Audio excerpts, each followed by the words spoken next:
வணக்கம். என்னுடைய பேர் பாலச்சந்திரன். நான் சிவகாசியிலேருந்து பேசுகிறேன். நான் ஒரு சினிமாவில் அசிஸ்டன்ட் டைரக்டரா ஒர்க் பண்ணிகிட்ருக்கேன். இப்போது சினிமா விட்டு வெளியே வந்துட்டேன். வந்ததுக்கப்புறம் என்ன பண்ண போகிறோம், ஏது பண்ண போகிறோம் யோசிச்சுட்ருந்தேன் நான். அப்போ தான் ஒரு ரீல்ஸ் பார்க்கும்போது ஃபேஸ்புக்கில் ஏஎல்பி பற்றி ஒரு சில வீடியோஸ் வந்துச்சு. அட்சய லக்கண பத்திரி ஏஎல்பின்னா என்ன அப்படின்னு நான் யோசிச்சுட்டு இருந்தேன். அப்போ ஒரு சில நேரத்துக்கு முன்னாடி ஒரு வீடியோ வந்துச்சு. அதுக்கு அடுத்து தொடர்ந்தேவும் இப்போ பார்க்கும்போது ஐயாவுடைய வீடியோ எனக்கு கிடச்சிது. அப்போ நான் ஃபஸ்ட்டு பார்த்தது நீங்கள் கர்மா கிளாஸுக்கு முன்னாடி ஒரு கிளாஸ் போயிட்டு இருந்துச்சு. நீங்கள் உங்களுடைய ஜாதகத்தை நீங்களே கணிக்கலாம், சுலபமான முறையில் கணிக்கலாம். அப்படிங்கும்போது இதென்ன சுலபமான முறை, பாரம்பரியத்தை தவிர்த்து இதென்ன சுலபமாக இருக்க போகுது, பார்க்கலாமே அப்படின்னு சொல்லிட்டு வீடியோஸ் எல்லாம் சர்ச் பண்ணேன். அப்போது ஏஎல்பியை பற்றி ஓரளவு புரிதலோட சரி ஓகே இது ஒரு நல்ல ஒரு வாய்ப்பாக இருக்கும் அப்படின்னு சொல்லிட்டு உடனே வாட்ஸ்அப் நம்பருக்கு தொடர்பு கொண்டேன். விசாரித்தேன், செஞ்சேன், எல்லாம் பண்ணேன். கட்டண உயர்வு தான் இதுவும் அப்படின்னு சொன்னாங்க. அப்புறம் ஏஎல்பிக்குள்ளே என்னடா இவங்க 15 நாள் கிளாஸ் 15 நாளில் கற்றுக் கொடுத்துருவாங்களா அப்படின்னு யோசித்தேன்.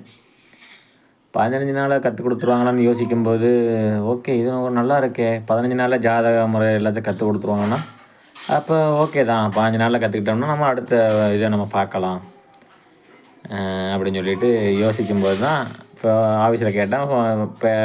பேமெண்ட்டு சொன்னாங்க, பாதி பண்ணியிருக்கேன், பாதி பண்ணலை. அப்புறம் உள்ளே நுழைஞ்சேன். கிளாஸ் ஸ்டார்ட் ஆச்சு. கிளாஸ் ஸ்டார்ட் ஆன மொதல் நாளே எனக்கு ஒரு நல்ல ஒரு புரிதல் இருந்துச்சு ஏஎல்பியை பற்றி. ஓ இதுதான் ஏஎல்பி. ஆனால் லக்கணம் மாறும், ஜென்ம லக்கணம் மாறாது, லக்கணம் மாறும். ராசி கட்டம் அதே இருக்கும், லக்னம் மட்டும் மாறும். அப்படிங்கும்போது இதை வச்சு தான் ஒருத்தருக்கு வாழ்க்கை நல்ல ஒரு முறையில் இயங்குதா அப்படின்னு நம்ம யோசிக்கும்போது ஐயா கொடுத்தது ஒரு நல்ல ஒரு வரப்பிரசாதம் மாதிரியானது. இப்போ கற்றுக்கும்போது கொஞ்சம் கொஞ்சமாக லேர்ன் பண்ணும்போது ஒரு சில இடத்துல புரியாமல் இருக்கலாம், ஒரு சில இடத்துல புரிஞ்சிருக்கு. நல்ல ஒரு புரிதல் ஏற்பட்டது. நான் முடிஞ்ச அளவுக்கு இது நல்ல ஒரு புரிதல் ஏற்பட்ட ஒரு கிளாஸாக தான் எனக்கு இருக்குது. ஆனால் என்ன சடனாக டக்குன்னு கேட்கும்போது ஒரு சில தயக்கங்கள், ஒரு சில டக்குன்னு ஷார்ப்பாக அந்த இடத்துக்கு வரல. அந்த மனப்பாட சக்தி நான் பண்ணலைங்கிறது என் மேலே ஒரு தப்புன்னு சொல்ல முடியாது, கற்றுக்கலை இன்னும் அப்படிங்கிறது தான். அந்த மனப்பாட சக்திங்கிறது வரலை எனக்கு இன்னும். வந்ததுக்கப்புறம் ஓகே நம்ம ஆட்டோமேட்டிக்காக இது வந்துடும், நம்ம கைக்கு ஆட்டோமேட்டிக்காக படித்து வந்துடலாம். மற்றபடி எல்லாமே நமக்கு ஞாபகத்தில் இருக்குது. ஆனால் சடனாக கேட்டோனையும் டக்குன்னு அந்த இடத்துல ஒரு பதட்டம் நமக்கு உண்டானது. அந்த பதட்டத்தை போக்குவதற்கான வழிகள் என்னங்கிறத நம்ம பார்க்கணும். நான் அப்புறம் இந்த ஏஎல்பி சாஃப்ட்வேர் பற்றி இருக்கலே அற்பமான, யாராலையும் அதாவது மற்ற சாஃப்ட்வேரை பொறுத்தளவுக்கு நம்மளும் பே பண்ணி தான் வாங்கணும், இங்கேயும் பே பண்ணி வாங்கணும். பட் ஆனால் ரெண்டுக்கும் டிஃப்ரென்ஸுங்கிறது ரொம்ப இருக்குது. ஏன்னா எல்லாத்தையும் ஒரு சாஃப்ட்வேருக்குள்ளே கொண்டு வரங்கிறது சாத்தியம் இல்லாத கூறு தான். ஆனால் இதில் எல்லாமே திருமண பொருத்தம், ஏஆர்பி, ஏபி, இங்கே அட்வான்ஸோட பாதியே இதில் வந்துடுதுன்னு நினைக்கிறேன் நான். ஆனால் அட்வான்ஸ் ஆனால் கற்றுக்கல, இருந்தாலும் அட்வான்ஸோட ஒரு சில விஷயங்கள் இதில் இருக்கும், ஒன்றிணைஞ்சு இருக்குங்கிறது எனக்கு தெரிகிறது. அப்புறம் ஐயாவுடைய இந்த சாஃப்ட்வேர் முறைங்கிறது தனித்துவமாக தான் இருக்குது எப்பொழுதுமே. ஏன்னா மற்ற இடத்துல பிறந்த தேதி நேரம் இடம் போட்டோம்னா ஜாதகம் வரும், தசாபுத்திகள் வரும், அந்த மாதிரி விஷயங்கள்லாம் வரும். பட் ஆனால் இதில் லக்ன முறை ஏஎல்பி எங்கே இருக்குது, ஜாதகர் 405 நாள் எங்கே ஒர்க் பண்ணுவார், ஒரு வருஷம் எங்கே அவர் எப்படி இருப்பார், 45 நாள் எப்படி இருப்பார், 5 நாள் எப்படி இருப்பார், 13 நேரம் 20 நிமிஷம் எப்படி இருப்பார், 90 நிமிடங்கள் எப்படி இருப்பார், 10 நிமிடம் என்ன நினைக்கிறார் முதற்கொண்டு இதில் நம்ம கணிக்க முடியுது, சொல்ல முடியுது. அது மட்டும் இல்லை, இதை நம்ம சொல்லும் பொழுது அவங்களுக்கு இது என்ன இவ்வளோ டக்குன்னு நம்மளை கணிச்சு சொல்கிறாரே அப்படிங்கிற அவங்களுக்கு ஒரு என்னன்னா அவங்க ஆச்சரியமும் படுறாங்க.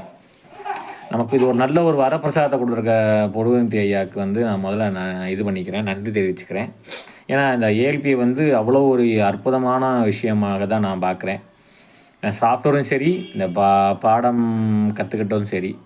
ஏன்னா இது யாரும் நீ எல்லாரும் ஜாதகம் படிக்கணும்னு சொல்கிற விதியே ஒரு புதுமையான விதி தான். ஐயா வந்து சொல்கிறது எல்லாமே வந்துட்டு ஒரு யாரும் சொல்லாத விதிகள் தான். எந்த ஜோதிடரும் எப்பொழுதுமே நீ ஜாதகம் படின்னு எந்த ஜோதிடருமே சொல்ல மாட்டான். படிக்க போனால் கூட அந்த இது இருக்குப்பா 6 to 8 இருக்கு, 10 to 12 இருக்காப்புல, 3 to 4 இருக்காரு குரு அப்படிங்கிற மாதிரி சொல்லிட்டு போயிடுவாங்க.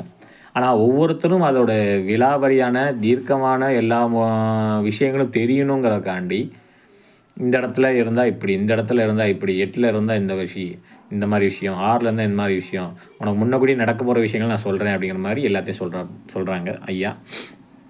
அடுத்து பார்த்திங்கன்னா ஐயாவை பற்றி சொல்லணும். ஐயா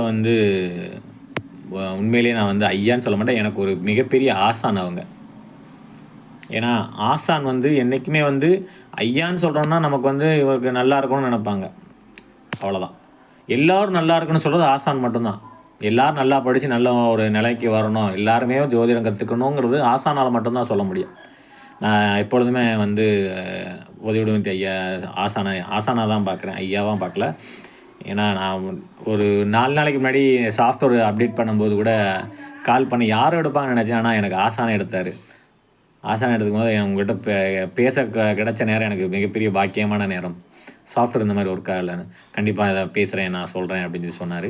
அந்த ஒரு சில வார்த்தைகள் கூட எனக்கு ஒரு ஒரு மகிழ்ச்சியை கொடுத்துச்சு அவரில்.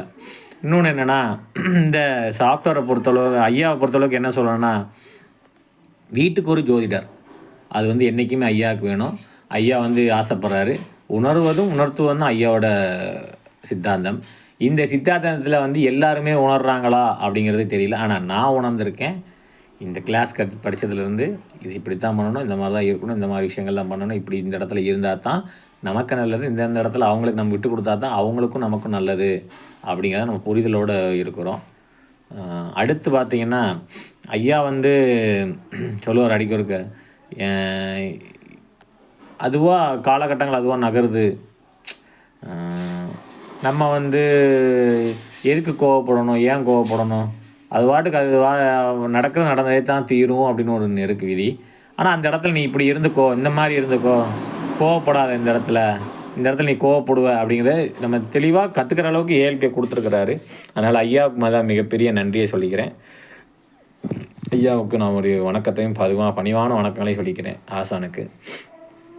அடுத்து பார்த்திங்கன்னா இந்த அட்வான்ஸ் கோர்ஸு எப்படி இருக்குன்னு தெரியல, ஆனால் ஒரு எக்ஸைட்மெண்ட்டோடு இருக்கிறேன். அடுத்து பார்த்திங்கன்னா இந்த பேசிக்லேயே நான் இன்னும் கொஞ்சம் தேர்ச்சி அடையணுங்கிறது என்னுடைய விருப்பம். அது இன்னும் கொஞ்சம் தேர்ச்சி ஆயிடுவேன்னு நினைக்கிறேன். நான் இன்னும் ஒரு 10-20 ஜாதகங்கள் இல்லை 100 ஜாதகங்கள் போட்டால் கூட நான் வேகமாக தேர்ச்சி அடைஞ்சிருவேன்னு எனக்கு நம்பிக்கை இருக்குது. அட்வான்ஸ் படிக்கணும்னு ஒரு ஆசை. இதுக்கப்புறம் நான் ஐயாவுக்கு அடுத்து பார்க்குறேன்னா வழிகாட்டி, அதாவது ஒரு கேப்டன்ஷிப் இருந்துச்சுன்னா அவங்களுக்கு கீழே சப் கேப்டன்ஸ் இருப்பாங்க. அந்த சப் கேப்டன்ஸை யாருமே எங்களுக்கு எல்லாருமே நல்லா இருந்தாங்க. Shanthadevi madam, Srinivasan sir, Santhakumar sir, அப்புறம் உமா மேடம், அப்புறம் Uma Raghupathi sir, Amudha madam, Priya madam, இவங்க எல்லாருமே நல்ல ஒரு முறையில் எங்களுக்கு பாடங்களை எடுத்தாங்க. முக்கியமாக என்னுடைய கோச் சீனிவாசன் சார். நான் பல தடவை அவருக்கு டைமிங் பார்க்காம மெசேஜ் அனுப்பியிருக்கிறேன், டைமிங் பார்க்காம கேட்டிருக்கிறேன். எல்லாத்துக்கும் எந்த ஒரு கோபமும் இல்லாமல் எல்லாத்தையும் எளிமையாக எடுத்து சொன்னார். அவருக்கு என்னுடைய வணக்கத்தை சொல்லிக்கிறேன். எல்லா குருமார்களுடைய, அதாவது ஆசிரியர்கள் எல்லாத்துக்கும் என்னுடைய பணிவான வணக்கத்தை தெரிவிச்சுக்கிறேன். அதுக்கப்புறம் இந்த வாய்ப்பு அழிஞ்சதுக்கு எங்களுடைய ஆசான் திரு புதுவுடைமூர்த்தி ஐயா அவர்களுக்கு என்னுடைய நன்றிகளை தெரிவிச்சுக்கிறேன். என்னை இந்த உலகத்திற்கு அறிமுகப்படுத்த என் தாய் தந்தையருக்கு நன்றியை தெரிவிச்சுக்கிறேன். என்னுடைய மனைவிக்கு நன்றி தெரிவிச்சுக்கிறேன். ஏன்னா இவங்க எல்லோரும் தான் எனக்கு இந்த ஜாதகத்தை படிக்கிறதுக்கு ஊக்குவப்படுத்தினாங்க. ஏன்னா நான் ஜாதகம் படிக்கணும்னு சொல்லும்போது கூட நான் இதை படிக்கிறேன் அப்படின்னு சொல்லும்போது என் கையில் காசு கிடையாது. எங்கள் அம்மா தான் கொடுத்து நீ ஜாதகம் படி, கற்றுக்கோ, செஞ்சுக்கோன்னு சொன்னாங்க. அப்புறம் எனக்கு இந்த உலகத்துக்கு அதாவது இந்த உலகத்துக்கு நீ பிறக்கணும்னு சொன்ன அந்த கடவுளுக்கு நான் நன்றி தெரிவிச்சுக்கிறேன். என் குலய தெய்வம் வீரதாசம்மாளுக்கு நன்றி தெரிவிச்சுக்கிறேன். அப்பா அம்மாவுக்கு நன்றி தெரிவிச்சுக்கிறேன். அண்ணங்களுக்கு நன்றி, தாத்தா பாட்டி மூதாதையர்களுக்கு நன்றி தெரிவிச்சுக்கிறேன். முன்பணம் நான் எப்படி இருந்தேன்னு தெரியாது. இந்த காலகட்டத்தில் நல்லபடியாக நான் ஒரு வாழ்க்கையை வாழ நினைக்கிறேன். இந்த பிரபஞ்சத்துக்கு நன்றி தெரிவிச்சுக்கிறேன். எல்லோருக்கும் நன்றியை தெரிவிச்சுக்கிறேன். இந்த வாய்ப்பை வழங்கிய என்னுடைய ஆசிரியர் சீனிவாசன் சாருக்கு ஒரு நன்றியை தெரிவிச்சுக்கிறேன். இந்த வாய்ப்பை ஆசிரியர் எங்கள் எல்லாத்துக்கும் ஒரு வாய்ப்பு அளித்த பொதுவுடைமூர்த்தி ஐயாவுக்கு நன்றி தெரிவிச்சுக்கிறேன். எல்லோரும் நல்லா இருக்க, இன்பம் சூழ, வாழ்க வளமுடன். நன்றி, வணக்கம்.